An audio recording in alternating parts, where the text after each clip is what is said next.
don't need any introduction. Your name is a brand. It's already a brand. It's a brand for innovation, for ambition, for... A perfume? Yes, yes. This is the agreement that you made with the Arnault family a few hours ago. I mean, really, it brands itself. Yeah. And you are the origin of PayPal, Tesla, SpaceX, to name a few, and even OpenAI. So,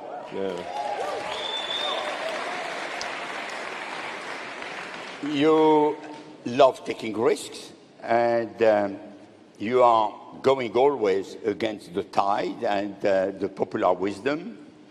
You have been always proven right. Now there is, almost. Not always. Almost. Now there is a bet of the $44 billion question, which is, will you still be right with Twitter? Sure. So it was expensive. Yeah. Yeah, you agree. I don't know if you know. Listen, if I'm so smart, why did I pay so much for Twitter then?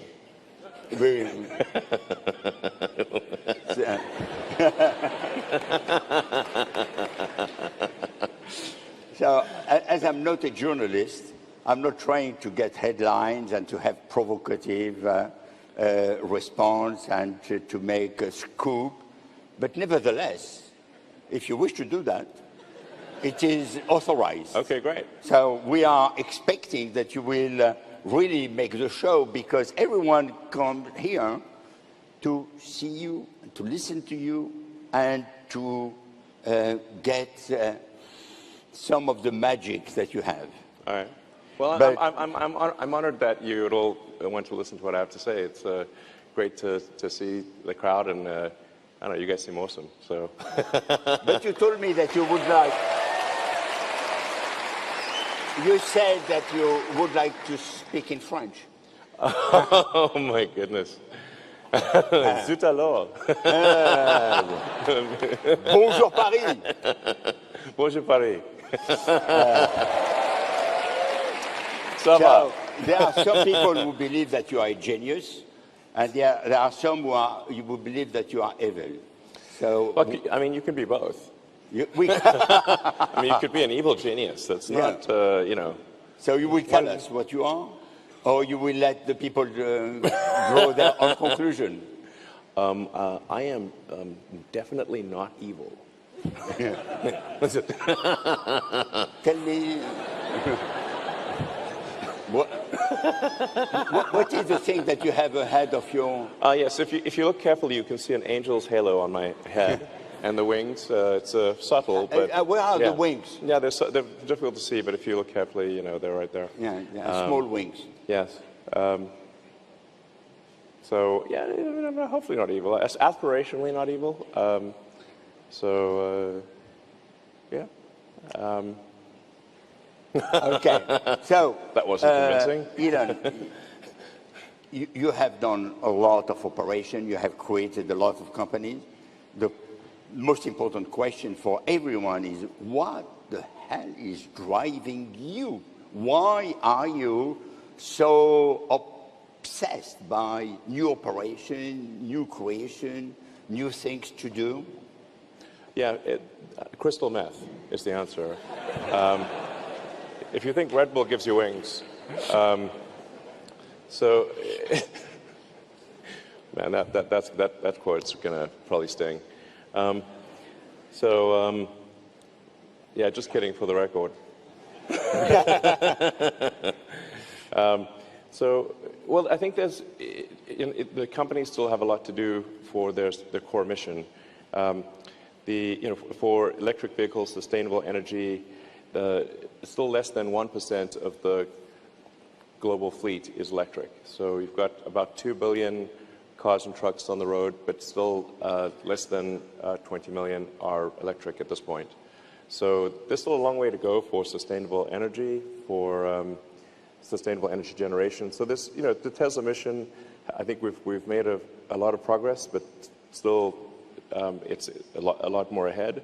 Then SpaceX, the goal is it's a big goal, but we want to try to make life multiplanetary, to extend life beyond Earth, and I think this is important for a number of reasons, but there's the sort of defensive reason of ensuring that the light of consciousness does not go out.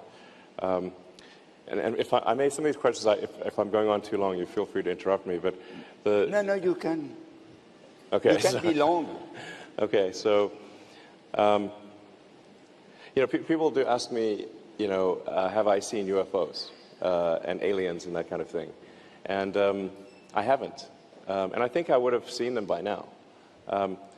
So it appears that we might be the only consciousness, at least in this galaxy, and if so, that's kind of a scary prospect, because it means that the light of consciousness is like a tiny candle in a vast darkness, and we should do everything we can to prevent that candle from going out.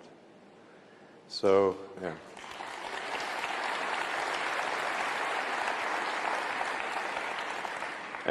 And so some of the things, so that means obviously taking the actions to ensure that Earth is good, that Earth is safe and secure for civilization.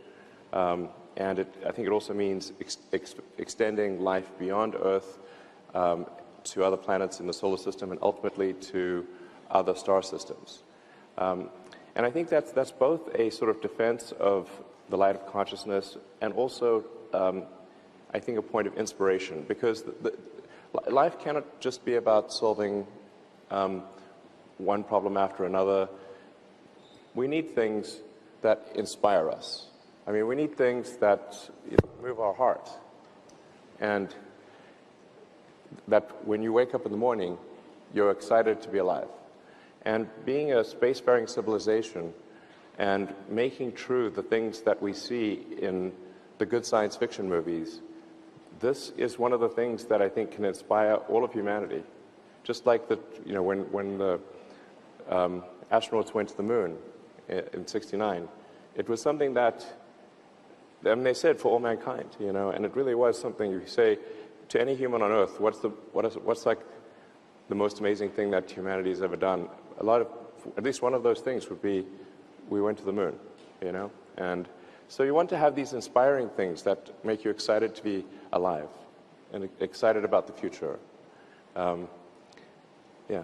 And you had those thoughts and dreams when you were a kid, or this came much later on? Well, I didn't think I would be doing these things as a kid, that's for sure. I was interested in technology, and I read a lot of books. So I was obviously interested in science. I mean, this is hardly going to be surprising. I was interested in science fiction and technology. You have to tell the truth, because there is someone who is listening to you, huh? Yeah, my mom's right there. She can call me out on this if it's not accurate. But so I guess the thing that was maybe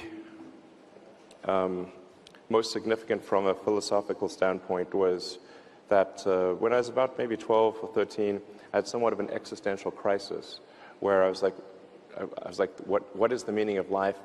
Is life just meaningless? Why are we here? What does it all mean? And I read a lot of books on religion and philosophy, and then ultimately, I read this book, Hitchhiker's Guide to the Galaxy, which is great. And in that book is really a philosophy book that's disguised as humor. And the point that Douglas Adams makes is that the real difficulty is understanding what questions to ask about the answer that is the universe, and that that really we want to have. It's essentially it's like a philosophy of curiosity. Of saying, well, what can we do to find out more about the nature of the universe and the meaning of life? And so, that's the sort of foundational element. And then from there you say, okay, well, if we want to find out the meaning of life, we have to expand the scope and scale of consciousness.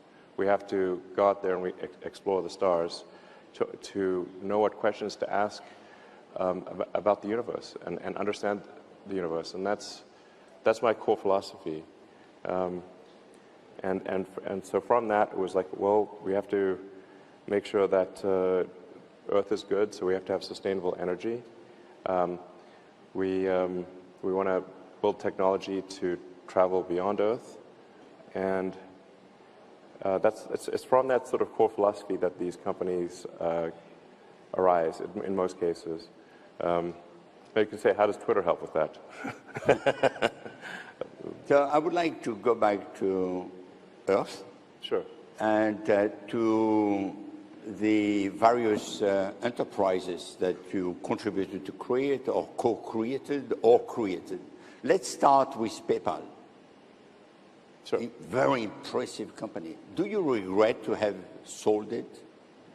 I think in retrospect, I think it was good to that the company was acquired by eBay because there was so much talent at PayPal, and that talent subsequently went on to create many other companies. YouTube, for example, was created by two people that worked at PayPal. There was LinkedIn was created from PayPal. There was Yelp. There was many other companies. Impressive. Yeah. Yeah, very impressive. Yeah. So, and if I'd been still working on PayPal, then there wouldn't be, Tesla would not be in its current form, and SpaceX wouldn't exist. Yes. So yes, I guess the short answer, yes. Yeah, the short answer is that yes. Yeah. Yeah. No, but now with you would have loved to keep it again. Well, there is, I think, the potential to do something that is bigger than PayPal. This is sort of like the X, the sort of everything app kind of thing. So I think it's somewhat poetic. Like we're trying to go finish a task that was started about 24 years ago. I think it's going to be useful. X/Twitter is going to be just a very useful thing, and hopefully something that is a positive force for civilization. Moving to Tesla, I have, through one of our operations, done the first advertising campaign for the electric car of GM. That was at the end of the 90s. So can you explain why GM and other car manufacturers have not created Tesla, and why Tesla is successful? What is the difference? You're talking about the EV1, basically, the EV1 car that. So General Motors actually did come out with this electric vehicle one, EV1, and it's. Yes, you remember EV1. Yes. Yeah. Actually, so I thought when that came out. It was 97. Yeah, that sounds about right. Yeah. I expected there would be an EV2, EV3, and so forth. And if they had done that, actually there would be no need for Tesla. But for reasons that aren't clear, GM recalled all of the EV1s, even from customers that really wanted to keep the cars. They recalled the cars and they crushed them in a junkyard. And it still blows my mind that they did this, because the people who had the EV1s, they loved the car so much, they held a candlelit vigil at the junkyard where the cars were crushed. Okay, like it was like someone was getting killed, and it's like, if somebody is holding a candlelit vigil for because they love your product so much, maybe you should make more of it. Yeah. I mean, it's like pretty rare for candlelit vigils to be held for products. So I don't understand why they didn't do more. They should have, and they would be the leader in electric vehicles today, but they didn't. They didn't. And so there was a need for Tesla because at the time of starting Tesla, there were no electric vehicles being made. And so the big car companies were not making electric vehicles. There were no startups that we were aware of making electric vehicles. So it's like, well, we should try. And I mean, in the case of both Tesla and SpaceX, I thought the chance of success was maybe 10%. So it's not like I thought it would be successful. I thought it would fail. Good lesson. Now moving to the kid's dream, which is to become an astronaut and not to build rockets. How you move from the idea that every child has, I will be an astronaut, to I will do reusable rockets. Yeah. You forgot. No, I'm trying to compress the stories so that they're not too long, because the story is actually quite long. Because I didn't start out wanting to do the rockets. At first, I was going to do this philanthropic mission to Mars called Mars Oasis. And then as I started investigating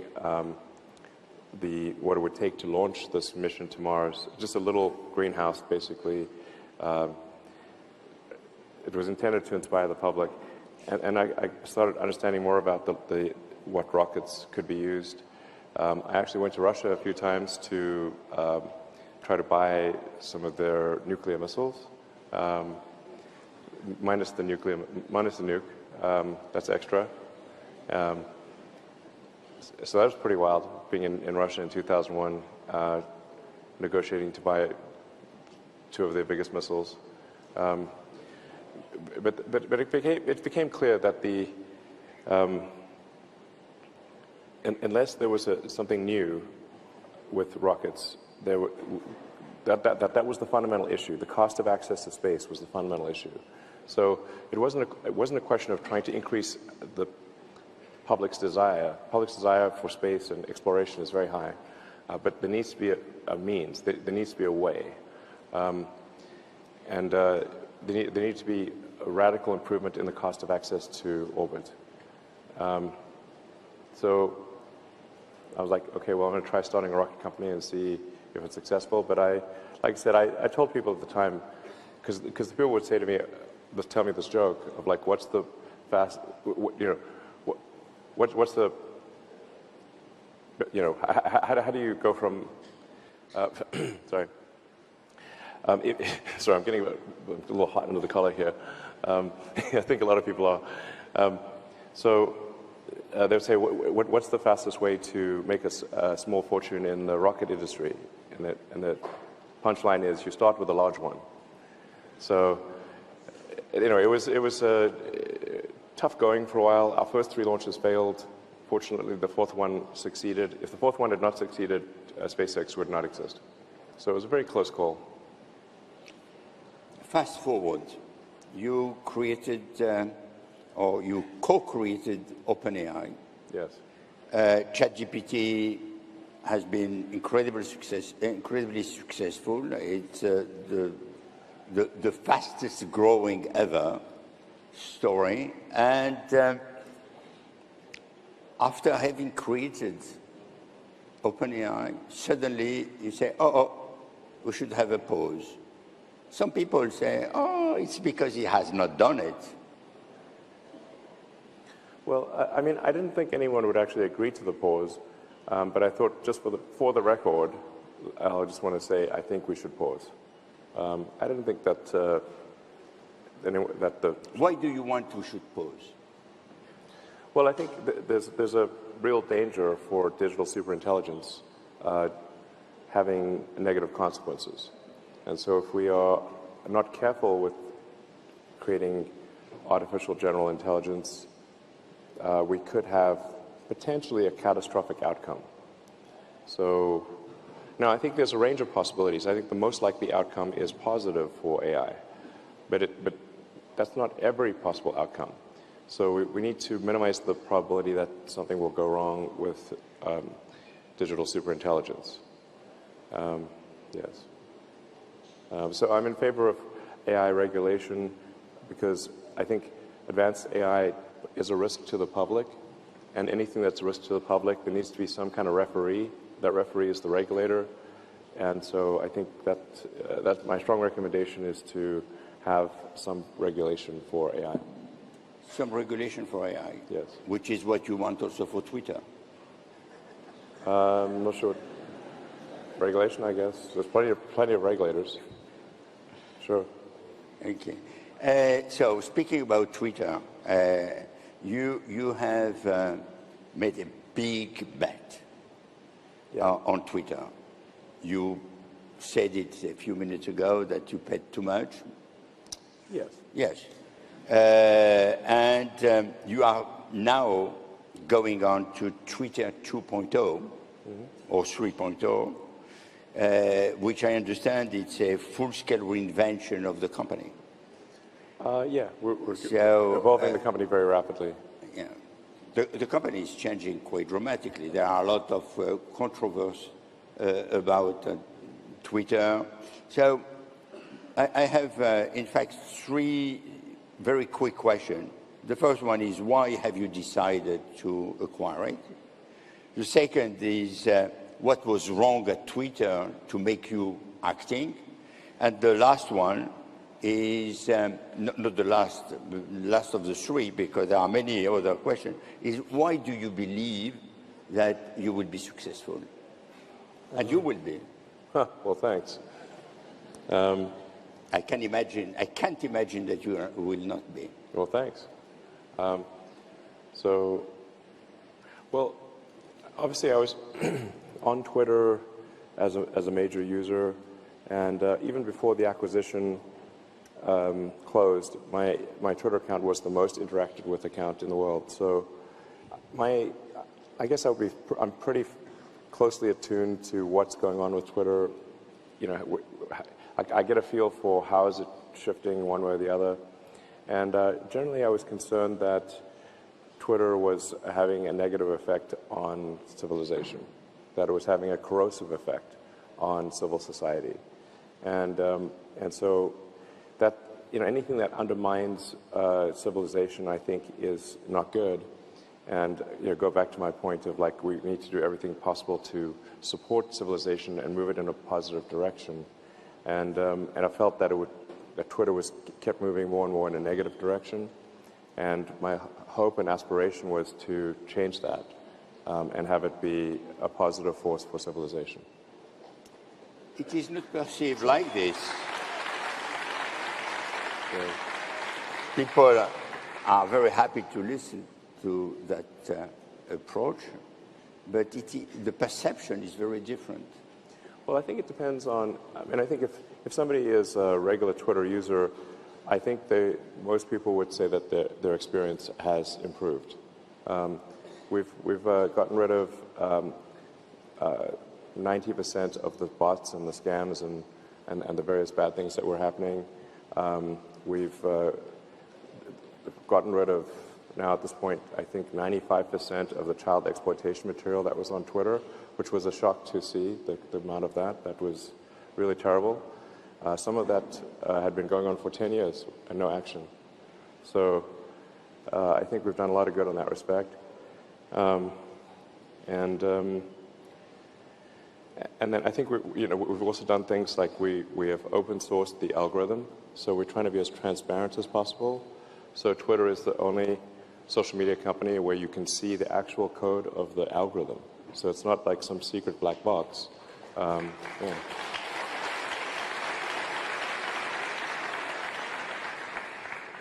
I mean, the way to build trust is not take my word for it. It's let's show you exactly how it works and full transparency. And we're also going to be showing, like, if your account is in any way affected by the Twitter system, you can see it clearly. Just, you know, moving in, I think, a good direction. I think the recommendation algorithm, you know, I don't want to go on too long for Twitter, but I think it's actually quite good, and that those who are on the Twitter system, I think, generally think it's good. We are seeing all-time highs in usage. So at least, for the public out there, they are using the system more. So we're seeing pretty significant week-over-week growth in usage. So the public is speaking with their time, and if they're putting their time on Twitter, that's a very good signal. So that's very positive. What would you say to advertisers who left Twitter to convince them to come back? Yeah, actually, I should say that maybe with a few exceptions, almost all the advertisers have said they've either come back or they said they will come back. So actually, I feel pretty optimistic about the future. Yeah, so we're really, at this point, I believe, actually, I'm not aware of any advertiser that is, they've either come back or they said they'll come back. I'm not aware of any exceptions. There are probably a few exceptions, but overall, I think it's very positive.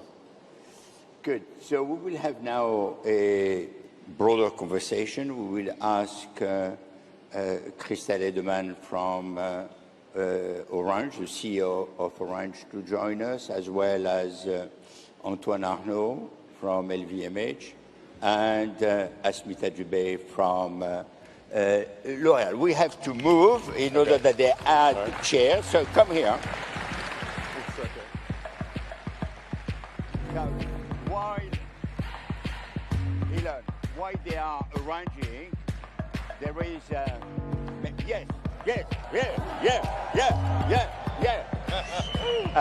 there is one question that I would like to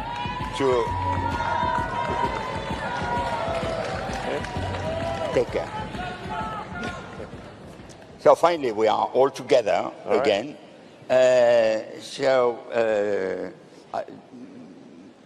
had another question, but I will save it for later, and I will give the floor to Christelle Edeman, who is the CEO of Orange, and she is very much excited about putting some harsh, difficult question to you. Let's go.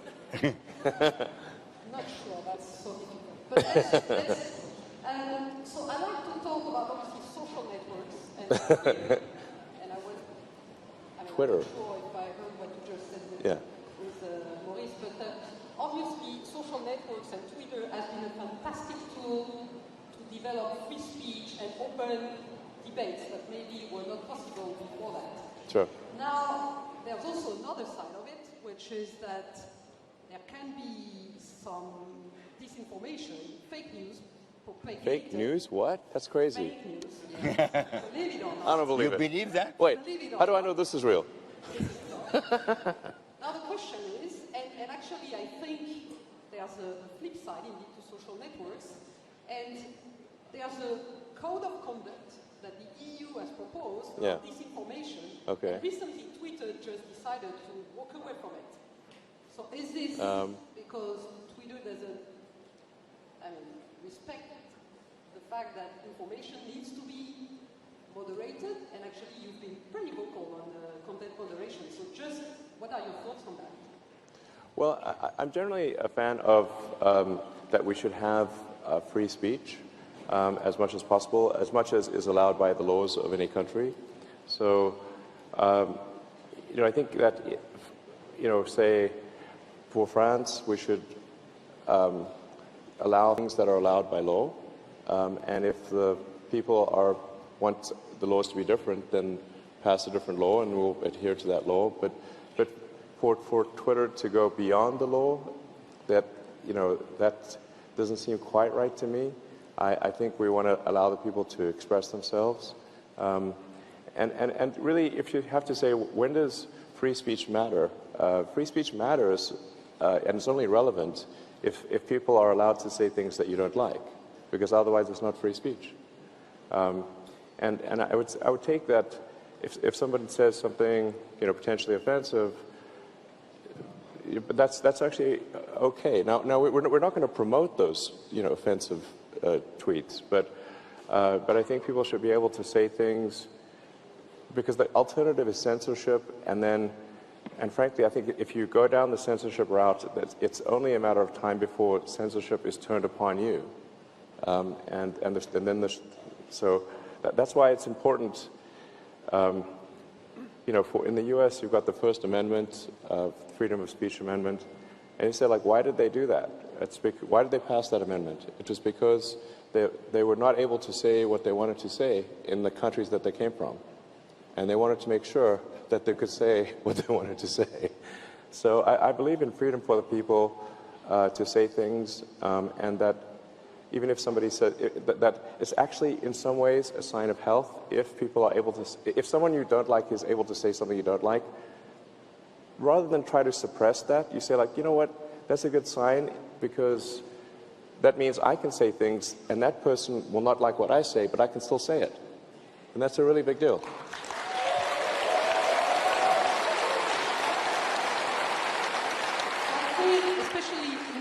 I mean, freedom of speech, that's something that's very, I mean, at the core of our values. But now, if we look at young people and being in the digital field, and we provide digital services that people use, there's also a move towards cyberbullying and harassment, which I think it's also our role to educate young people on how to use the technology and make sure that, because some behaviors, I mean, on Twitter or other social networks, yes, can actually have devastating effects on people. Is Twitter doing something about it, or would you be willing to engage with other players? Actually, at Orange, we do a lot in that space. Sure. I mean, that's true. I think you know, Twitter is for sure willing to engage with others, and like, as I said, the overarching goal is to have Twitter be a positive force for civilization, and you know, so and if you're on the platform and you're being harassed or bullied or whatever, obviously that's a negative experience. So you know, what we're doing is we call it sort of freedom of speech, but not freedom of reach, which is that yes, you can say offensive things, but then your content is going to get downrated. So if you're a jerk, your reach will drop. So, yeah, I think that's the right thing. Antoine, I don't know if you will be competing with L'Oréal to launch the future fragrance for Elon Musk and the brand, Musk, so you have to compete very hard. Yeah. But maybe, I know that you had already the lunch, but there is now the dessert, so you can put your question. All right. First of all, in the name of Le Groupe Les Échos Le Parisien, thank you very much for being here. Yeah. This group is a co-host of VivaTech, and it's great to have you and welcome. Thank you. So, change of subject from Twitter. At LVMH, our oldest maison is called Claude et Lambret. I saw you enjoyed good wine. Yeah. It's 650 years old. Wow. Louis Vuitton was founded in 1854. Our most ancient American maison, Tiffany, was founded in 1837. The sum of the years of existence of all our maisons at LVMH is 8,393 years old. Wow. Tesla is a teenager, right? Yes, yes. 19 years old. Yeah. And its market cap is already higher than LVMH. So it's not a question of age. Yeah. So first question, how much longer are you going to make us look so bad? Second question, more serious, do you feel the creation of value is more challenging in traditional or innovative business? Well, first of all, it's an honor to be here and speak with you, so thanks for having me. You know, evaluations are a strange thing, because you know, sometimes I've said, hey, I think the stock price is too high at Tesla, and then the stock price goes up. I'm like, okay.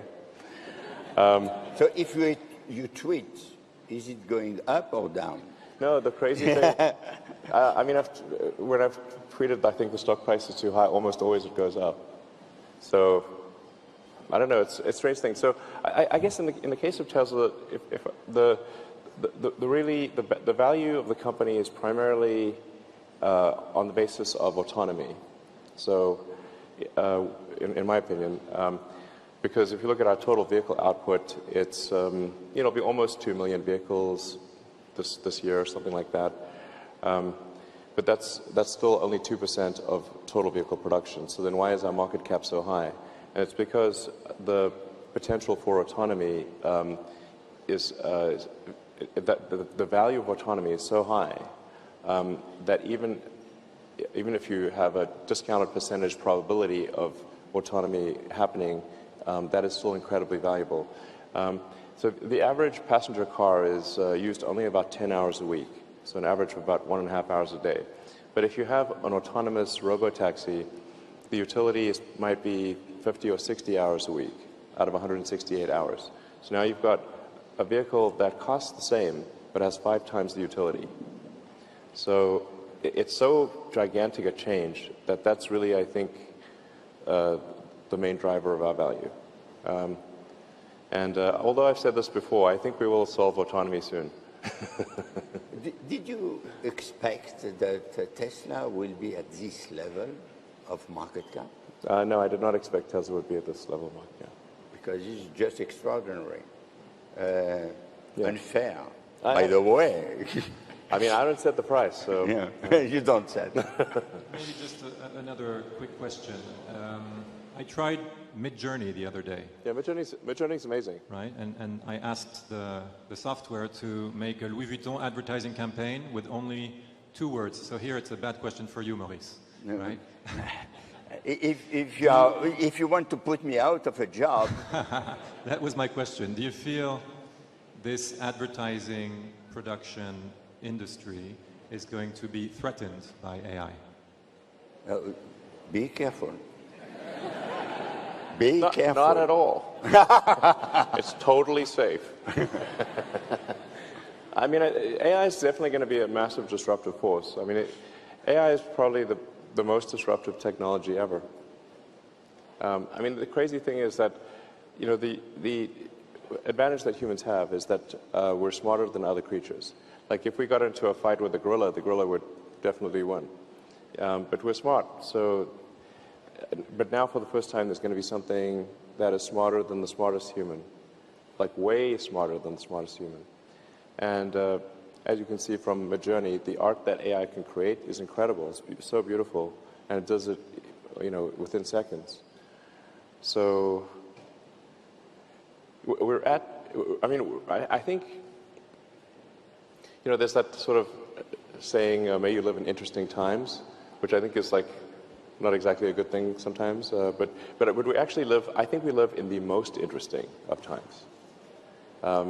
The advent of AI, and I actually thought to myself at one point, like, would I really want to be alive at this point? Like, let's say that there is some AI Armageddon that happens, some sort of AI apocalypse. I think I would still want to be alive at this time to see it, and hopefully not cause it.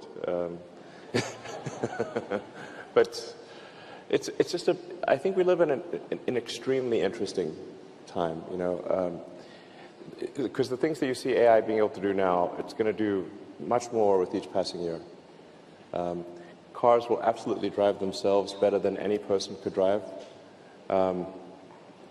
We'll have humanoid robots. Like, so Tesla's developing a humanoid robot. We call it the T800. It's yeah, some people get that joke.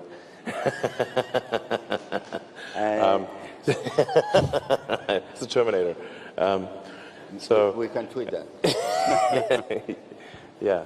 But if you like to say, what is an economy? An economy is GDP per capita times capita. Now, what happens if you don't actually have a limit on capita? If you have an unlimited number of sort of people or robots, it's not clear what meaning an economy has at that point, because you have an unlimited economy effectively. So like on the good side, the plus side of AI is that I think we are heading for an age of abundance. where any goods and services that you want, you can just have. So that's the positive side of AI future, is an age of abundance. From the advertising side, I must say that we are using AI since many years, and it is helping us a great deal. And this is a tool that we are already using, and I think it will be helping us to do even faster some very good ad. It will be probably long time before they replace the creative minds.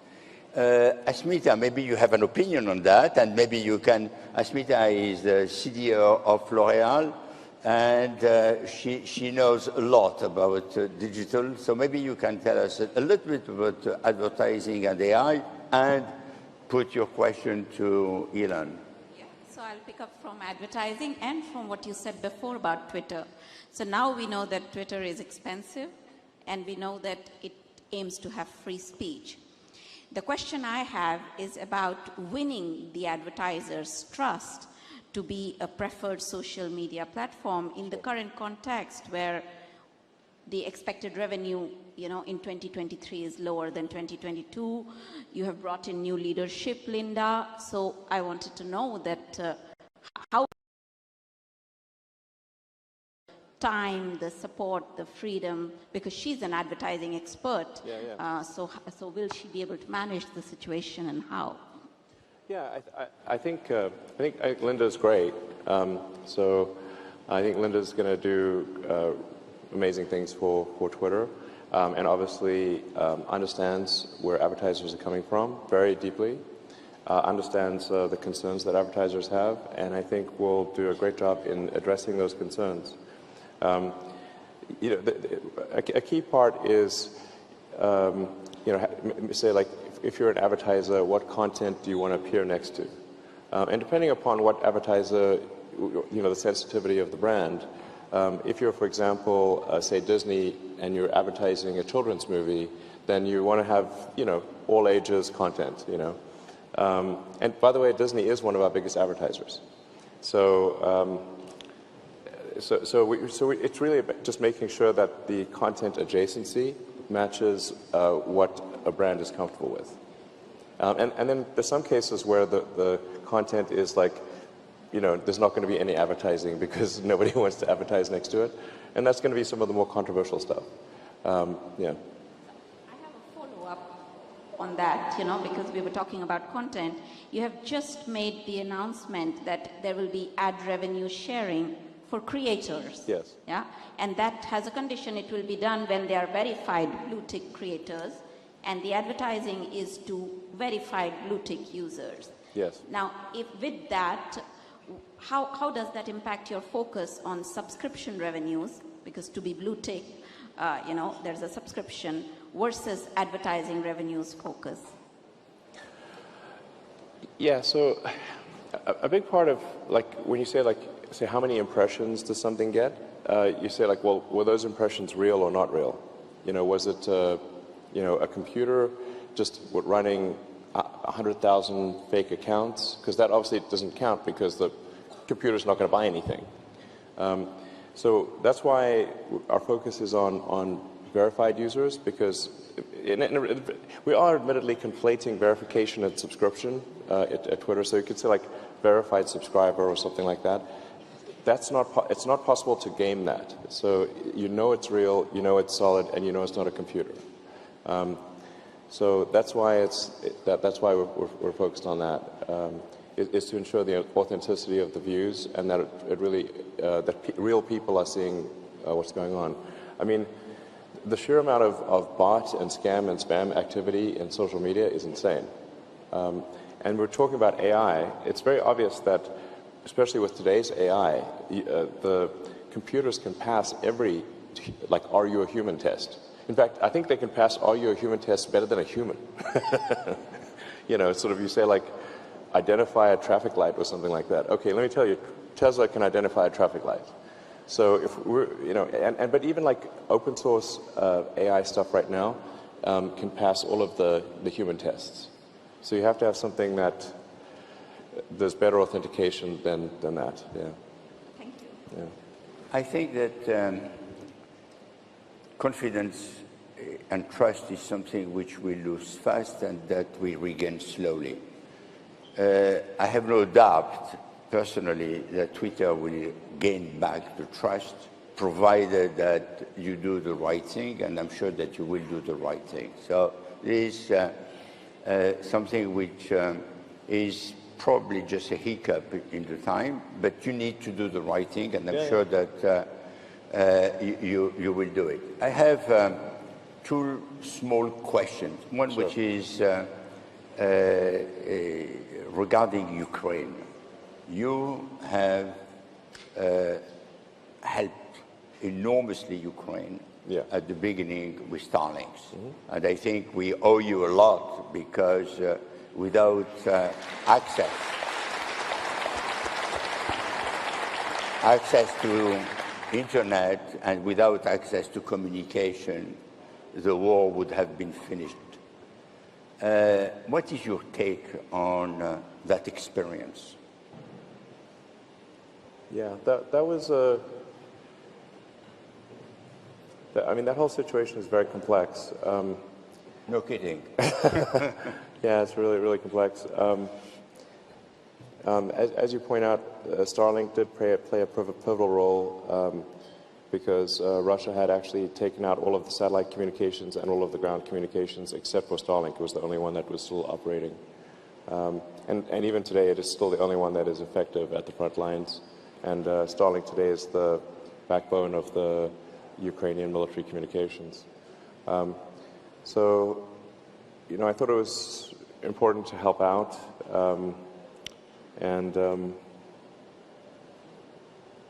But I do hope for some kind of resolution soon, because I think it's terribly sad that the flower of the youth of Ukraine and Russia, who don't want to be there, that they're dying in trenches right now.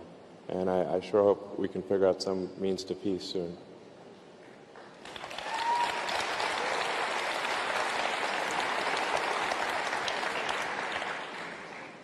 The last question is going back to this crowd. You have a lot of start-uppers. You have a lot of young people who want to be successful. Sure.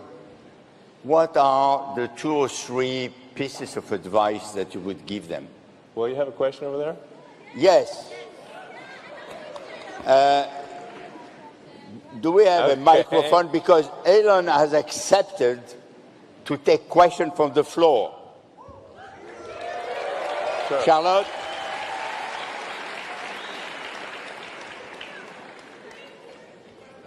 Allez, un microphone. Donnez, allez, prenez-le de l'autre côté. De l'autre côté, allez. Allez, go. You have the mic, you go. Yes. Okay. Hello. I don't know why you got the mic, but please go. All right. So I had a question about all of your different companies and projects in the past 10 years. There's a pattern that I've seen to have identified. Short question. Every single one of your companies would work a lot better on Mars than on Earth. Like Hyperloop. Sure. It's really hard to make a big vacuum on Earth, but on Mars it's a lot easier. Sure. Same for Tesla, electric cars, obviously the other one can Yeah, work yeah. there. And I mean, SpaceX is obvious. Okay. Yeah. Give the mic back. Yeah, me and Mars should get a room, basically. I love Mars. Okay. Huh? No. Now I want that you give the mic. Sorry, guys. I was there. Okay, sure. What's the question? What is the question? My name is Nayul, co-founder and CEO at ClickUp. We make AI tiny. So Tesla is one of our target. We'd love to work with you, Elon. And my husband is actually ex-Mobileye, who hard carry like the infrastructure on MLOps. Okay. So, Okay, sure. this is Oh! Okay. One last question. Last, Sure. more. Guys, whatever. Yeah. Okay, I'm fine go. with it. However long you want to do it. No, no. Totally crazy. Allez-y. Yeah. Hi, thank you for being here. Dr. Adi Jabez, I'm the head of researcher, Space Neuropsychology Lab. We are working on the mental health to help humans to go to Mars, actually. Sure. That's great. Okay, so the question is, how do you think it's relevant, the mental health for human beings? Well, I think you'd want to have a very good mental health on a trip to Mars. Make sure everyone's sane, because you don't want someone opening the airlock in the middle of the night. So I think sanity is very important if you're going to Mars. Donnez au premier rang. Premier rang. Non, attendez, s'il vous plaît, donnez pas le micro comme ça. Ne donnez pas le micro que... Attendez que je vous le donne. Voilà, please. We're just going to descend into chaos. Just a second. Okay, you will get. Okay, allez-y. Okay. Thank you. So I'm Nathaniel Ackerman from. Okay. I think we're going to just. It's going to be chaos. Can you hear me? Mais attendez, si vous voulez que ça se passe, il faut se calmer. Allez-y. Hey, great T-shirt.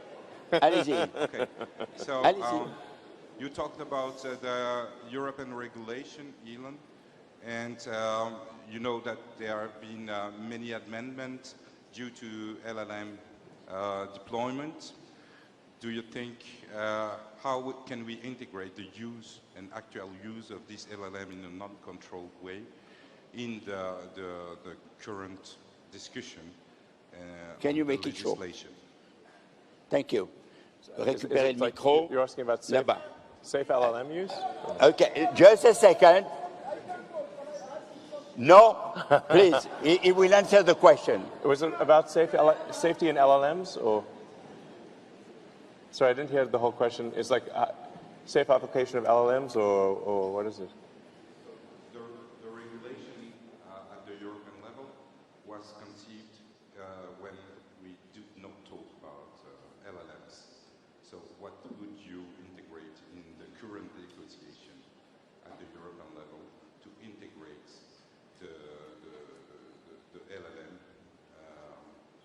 and protect from the use, nocive use, possible. Okay. It's Sure. okay. When the regulation has been created, LLM didn't exist. So, what would be your suggestion regarding regulating LLMs? Well, I think more broadly, there should be regulatory insight into LLMs and really any other form of AI. I mean, I'm not sure, I don't think LLMs are the ultimate form of AI. I mean, there's sort of an inside joke on AI of like, who do you think will be the American president in 2032? Diffusion or Transformers? There's an inside joke, but yeah. It's like, what does that mean? But that like might be it might be real. So, yeah. So we will have just a second, the two latest questions, one here and one in that region. So go ahead. Silence.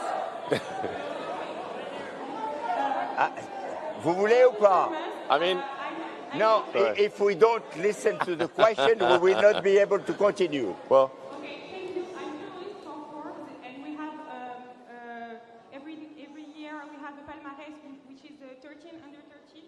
My question is, what business young people should focus on? sure.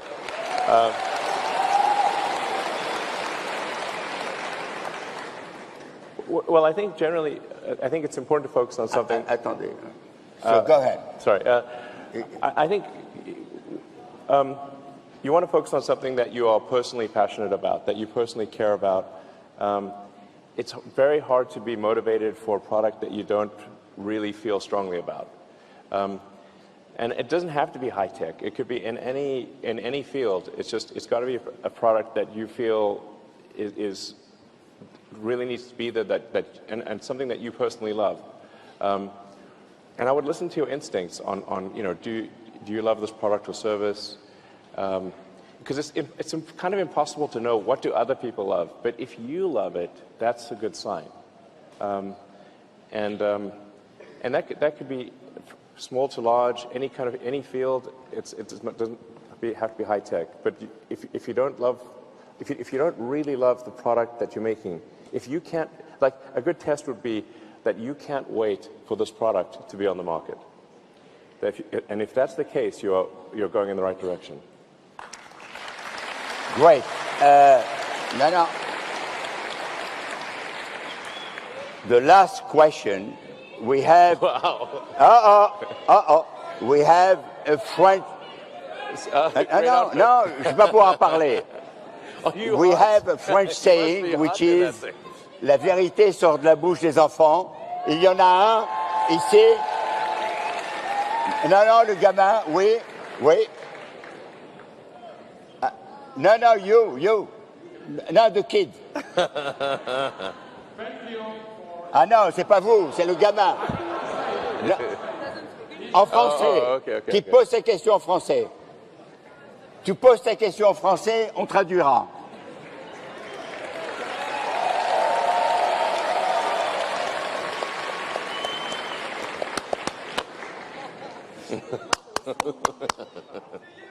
Non, tu poses la question, toi.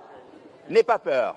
He is asking for Neuralink and about the human testing, and he is very excited. When do you think that we will be able to start testing in our virtual world, Victoria VR? Sure. Well, so Neuralink is, first of all, I want to assure everyone who may be worried about Neuralink that you will see Neuralink is going to be a fairly slow process because anything that's done in humans, it's very slow. So sometimes people think that this suddenly we're going to be chipping everyone's head, and then before they know it, everyone's connected to the internet, and then we're in trouble with your brain. So it's going to happen very slowly. Hopefully later this year we'll do our first human device implantation, and this will be for someone that has sort of tetraplegic, quadriplegic, has lost the connection from their brain to their body, and we think we should be able to. That person will be able to communicate as fast as someone who has a fully functional body. So that's going to be a big deal, and we see a path beyond that to actually transfer the signals from the motor cortex of the brain to past the injury in the spinal cord and actually enable someone's body to be used again. So essentially shunting the signals past the broken point and restore potentially full body use to someone that has completely lost the connection. And I mean, you can imagine, like, if, say, Stephen Hawking were alive today, what a profound change that would be. So that's our first application. And if it's looking like that, the first case will be later this year. So, yeah. Fantastic. So, now, I would like a very, very warm round of applause to Elon Musk. Sure. So, sounds good. All right, okay.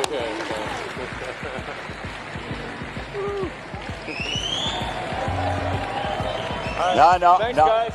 Okay, thank you. Thank you. Thank you. I just want to say you guys are great. You guys are all, I mean, it's so inspiring to see so much energy and so much positive energy in the room. So this is very inspiring for the future. Merci à vous tous. Thank you. Great, thank you. No. Okay. Thank you.